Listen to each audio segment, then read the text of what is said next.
once in Canada, he ran the Canadian Arab Federation, a group that is so anti-Semitic, it had its government funding cut off. They sued, but the courts ruled that, in fact, it was reasonable to call them anti-Semitic. Here, let me quote the Federal Court of Appeal. Quote, "There are mixed views about what constitutes anti-Semitism and whether the Federation's conduct could be perceived to be anti-Semitic.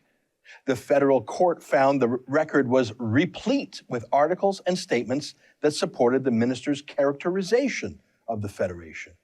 Yeah, you think? I said he doesn't think terrorist groups should be illegal. Here's proof. Here's Omar Alghabra's press release opposing the criminalization of terrorist groups like Hamas and Hezbollah. This is the man Justin Trudeau thinks will protect us.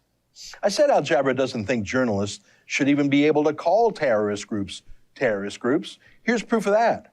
Here's his announcement declaring that he was taking a Canadian newspaper chain to the press council for the newspaper daring to add the word terrorist into wire stories to describe terrorists. Yeah, Alghabra isn't on Canada's side.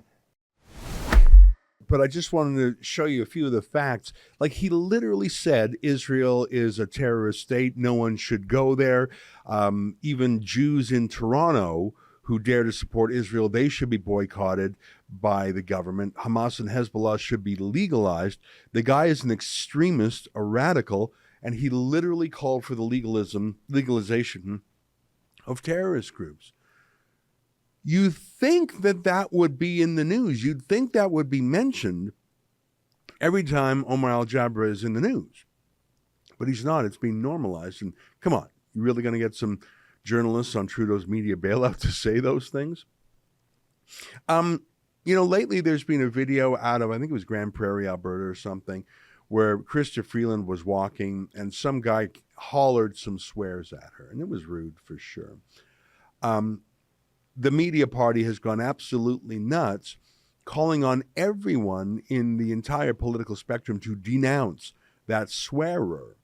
And to not do so is proof that you are in allegiance or with that swearer. But don't you think Omar Alghabra should say a word about Laith Marouf? Like just a word, just to say, you know what? I'm Muslim and so is he, but I believe in equality before the law of all people, and I don't believe in anti-Semitism. Why won't Omar Alghabra say that? Why won't Ahmed Hassan say that? In his first response to Laith Marouf, I don't know if you could dig this up, Olivia, the first thing that Ahmed Hassan, who actually handed out the grant to Laith Marouf, said was, we're going to review the situation. He didn't name Marouf. He didn't condemn him. He said, okay, yeah, I've seen this. We're going to review. Review what? What's there to review? Yeah, this is the one thing that couldn't be found on the internal. Government to probe disturbing tweets. So this is the, you know what? Stop for a second. Let me take back my comment. Do you see who wrote this? Do you want to highlight that? The Canadian Press. Marie Wolfe of the Canadian Press wrote it. Hey, you know what? 20 minutes ago, I said, wow, looks like the CBC actually did write something. They did not. They ran some Canadian Press story. Once. It remains true that the CBC, as far as I can tell, has not done a single story about. They did put this one CP Wire story on their website. Maybe that's why it doesn't show up in their search engine. Did you notice that, Olivia? Isn't that incredible? Show the CP headline, though, again. They say, Ottawa to probe disturbing tweets. But Ahmed Hassan himself refused to name Marouf, refused to condemn. Oh, we're just going to look into it. Yeah, I'm going to probe them. I'm disturbed by them, but I'm certainly not going to condemn them. That's the state of Canadian politics today. That's the state of the Canadian Liberal Party, where you have three Liberal Jews, Anthony Housefather, Michael Levitt, and Michael Geist, either being ignored or being told they are racist for making a fuss. The CBC will not write a story about it. I take back my earlier comment. They did not write it. They just had some wire story that you can't even find on their search engine.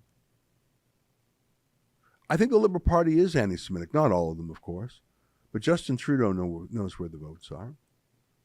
he hired the head of the anti-Semitic Canadian Arab Federation to be his right-hand man. And actually, he was in charge of consular affairs for a while. I think this is a real problem. And the fact that the CBC won't talk about it sort of proves my point, don't you think?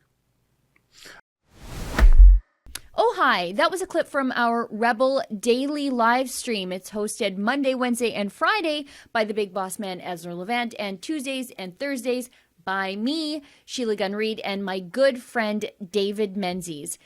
On the live stream, we talk about the news of the day, we show some videos, and we interact with our viewers at home. We stream at 12 noon Eastern, 10 Mountain. You can find us on YouTube, Rumble, Super U, and Odyssey.